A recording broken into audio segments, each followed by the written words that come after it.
I'm back.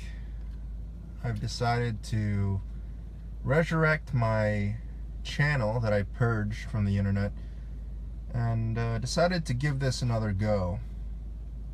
You're probably wondering, if you're listening to this, why I decided to delete my channel in the first place. And it's really a boring story, but it's one to do with not wanting to basically get doxxed, essentially.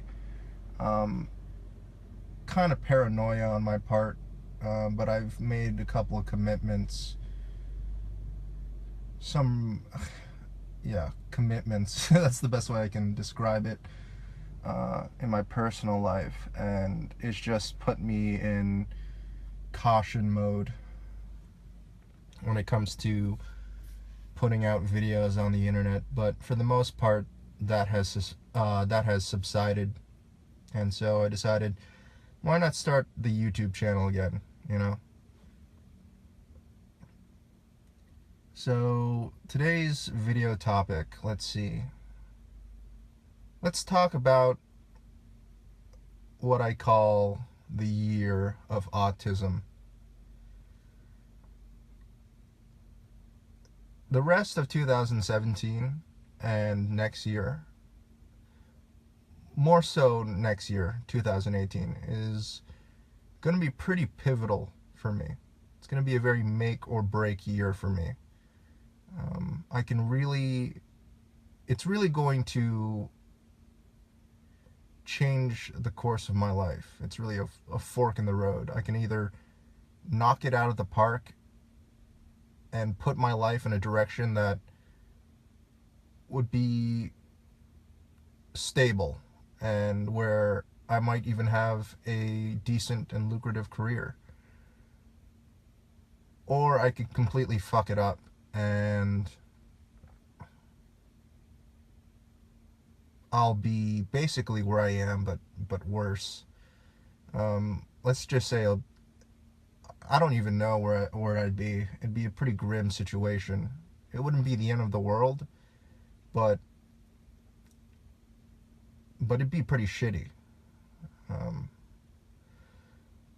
So I've taken to calling this time period, and more so 2018, the Year of Autism. And I base it off the sort of internet. Basically, I base it off internet speak. Basically, anytime anybody talks about autism on the internet, it's done pretty much ironically. But the term I'm referring to is weaponized autism. I don't know when that started. It's probably, I know it started this year, but I know it's used by a lot of, fucking people who go on image boards and shit like that. I think it's, all the, Kekistani shit and all this. But I think that's the crowd where it originated from. But I think it's a pretty apt term. People who are genuinely autistic, not meme autism, but are on the autism spectrum, particularly those with Asperger's, are prone to have a very one-track mind. They, one of the most cited symptoms of, or signs of Asperger's, of being an Aspie, is to ramble on and on about one topic to the complete disinterest of everyone around them, right? Like, they're into model kits, they're into fucking train sets, they're, watching, anime, and they obsess about that. They're maybe even into, technical jargon. It could be anything, but it's an obsession is the point. And they talk on and on about this to other people, and they're not bored of it. They could recite this like a manual, and other people really don't give a shit, but they don't notice it because they're autistic.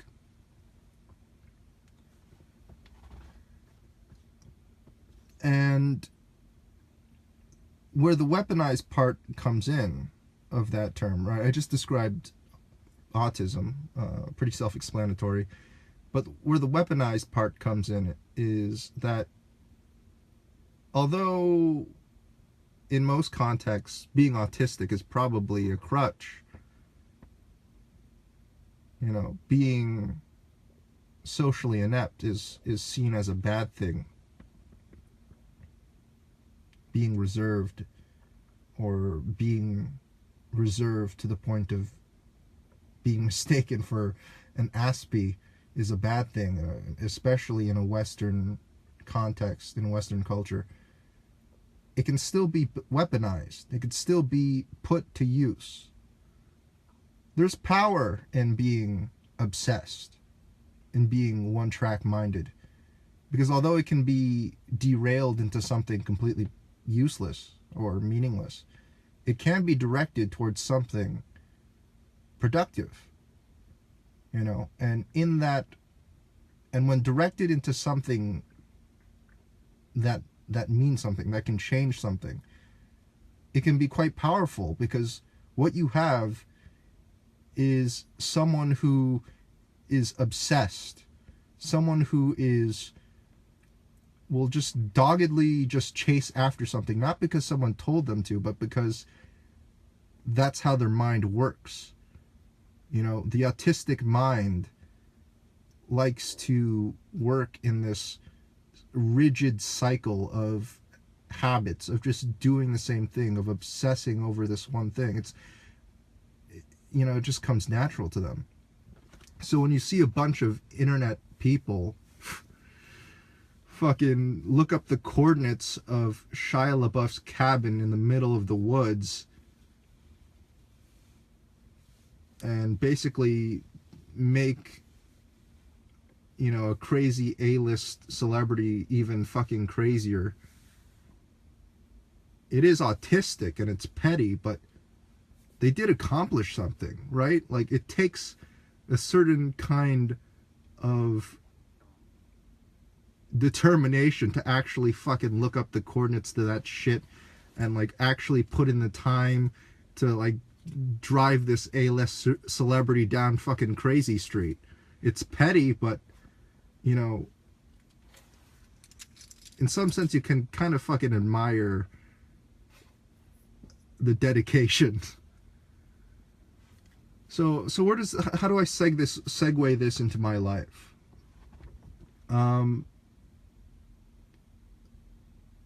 I'm pretty isolated, and, you know, over those years I've become somewhat autistic. I don't think I am, you know, I don't think if I went to a doctor I'd receive official diagnosis for that, but I think for anyone who's isolated, they develop these autistic-like habits. And for me, I have a pretty rigid mindset. And I think it's time I weaponize that, you know? It's, as autistic as that sounds, it would really help me, especially in this upcoming year, if I directed that one-track mindedness, that obsession, just used all of my resources and obsessively directed it towards self-improvement. It's mainly my career that will, you know, and my education, those things go hand in hand, that will determine, you know, where I go. But I really want to basically revamp my whole person. I've charted out 3 spheres of my life that I want to improve in. The first one would be fitness. Basically my looks. If I'm going to be, like, honest, because I'm not looking to go bodybuilder or anything. But this is one I've already started. the past 6 months I've been on a consistent calorie deficit. I've picked up, some routine for basic resistance training, and I kept at it. And I've been able to lose around 35 pounds. And I want to continue with that. And if all goes well, I'll be able to be finished with the weight loss portion of this regimen by October, sometime mid-October. Then I might start, working out to build muscle. Like I said, I'm not planning to go to fucking inject roids into my fucking jugular vein or some shit. I'm just planning to get some definition, because at the end of the day, I have no delusion that I'll become a fucking 8 out of 10 Chad after this. I might, hopefully I become a decent 5.5 out of 10, but there's enough evidence to show that the halo effect exists. So why not capitalize on my youth now and just put myself in a position where I'm just happy with where I am, looks wise. I'm satisfied. That's where I want to be at. I just want to get to a point where I tried and I'm like, okay, this is the best I could do. And then all I have to do after that, if all goes well, I just have to stick to a maintenance diet and, exercise on a regular basis. And I don't have to think about that shit ever again, for the rest of my life. As long as I'm able to maintain maintenance, or I don't get fucked up with some car accident or some shit. The next sphere is, and the biggest one, is obviously my career and education. There's a channel I recently just watched a video from a channel. I'm going to link it in the description below. It's called the Self-Improvement Treadmill, I think. And in this video, this guy talks about how throughout his whole life, whenever he tried to improve himself, he always met resistance. Like, he always got stuck in this quicksand of stress, and it paralyzed him to the point where he just kind of like fell back into his habits, and he always failed to kind of kickstart his life. I'd say my life is somewhat similar, not exactly, but here's how I'll describe my life. I think there was an initial burst of achievement early on, and that's it. The rest has been inertia.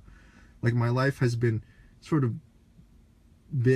just dragging on because of those initial accomplishments and enthusiasm. But I know it's about to run out. It looks like it's going to run out, that inertia, and things are going to plummet soon if I don't, get my shit together. So in short, I basically have to saddle myself with a lot of responsibilities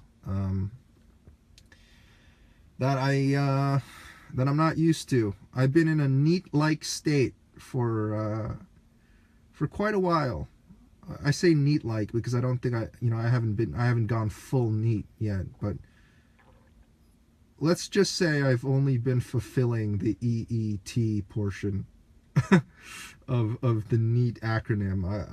I'm not exactly been gainfully employed consistently throughout my life.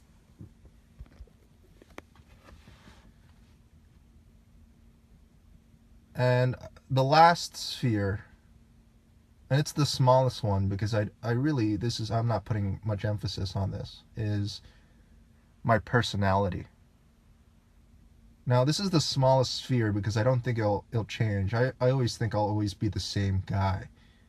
I think that's set in stone at this point.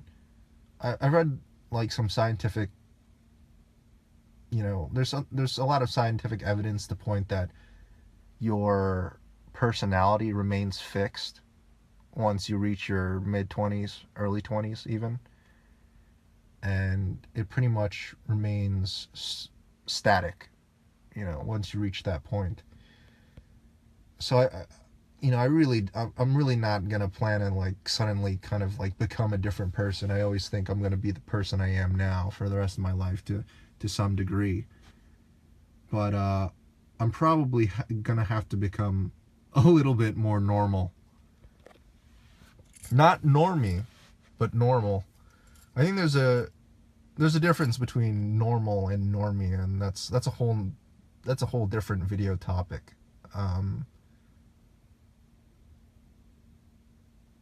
Yeah, I think those are two different things. I can go into that later. But I'm gonna probably just by virtue of taking on those responsibilities and putting myself out there more, I'm going to have to actually fucking talk to people and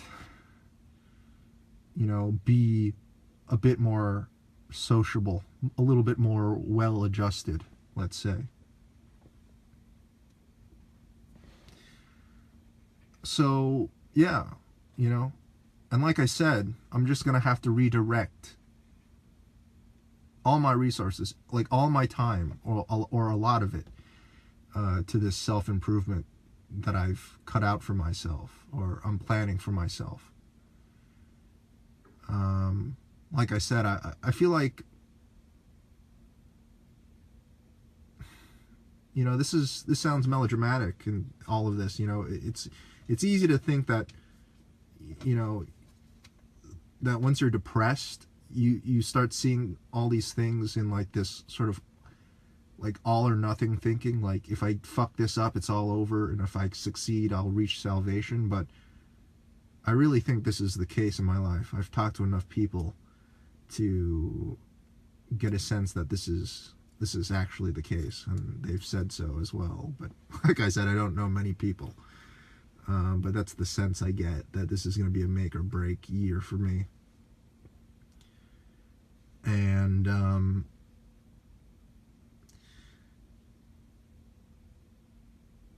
it's fitting, because I do have a one-track mind. I always felt that way. I always worked in habits, throughout my teens. It's like you get bored, jack off and play video games. You're lonely, jack off and play video games. You're hungry, jack off and play video games. You're despondent, you're apathetic, you're whatever, stuck in an existential crisis, just jack off and play video games. It was a habit. It wasn't so much that there was something magical about jacking off and playing video games, although there is a certain draw to it, as I explained in my digital drugs video. It's more like it was a comfortable habit. And now that I've kind of introduced fitness in my life, and I say fitness with like fucking air quotes because all I've been doing is like losing weight and doing like basic shit exercise.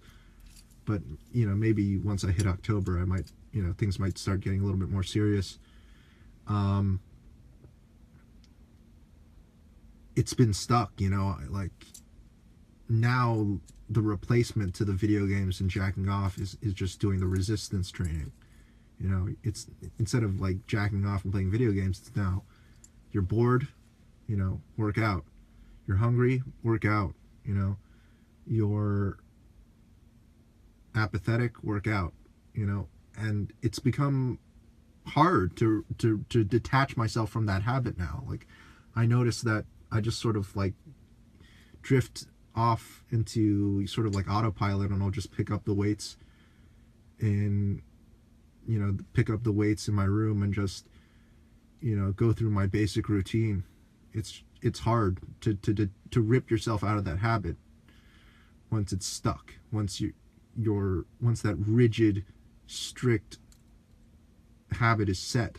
it sticks. And I think that's why it's powerful. Like I said, weaponized autism.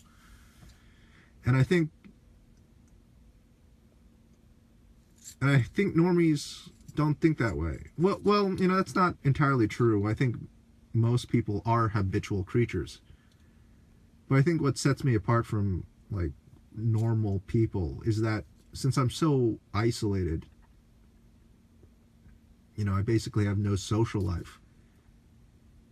A lot of the social factors, a lot of the social influences that affect what most people do, you know, I'm insulated from that. You know, like, so people who have like large, vibrant social lives, a lot of what they do, or a part of what they do, are dictated by, you know, their friends, their peers, and they're influenced by social pressure, alongside their, you know, the habitual mind of human nature. But I don't have that. So like the only thing affecting my consciousness is just my own, in a sense. Anyways, I'm rambling. I don't know. I just felt like talking about this. I don't have much to talk about. I'm kind of out of it. I haven't made a video in a while, so I really don't know what to talk about anymore. I don't know. The world's a pretty crazy place. I definitely don't want to talk about fucking politics. You know, I kind of like to keep abreast of what's going on, but, you know, I'm pretty apolitical in my real life, so I don't, and I'm not a fucking master politician anyway, you know, I'm not, you know, an expert, so, you know, I don't really feel like talking about that shit. But yeah, the Year of Autism, 2018.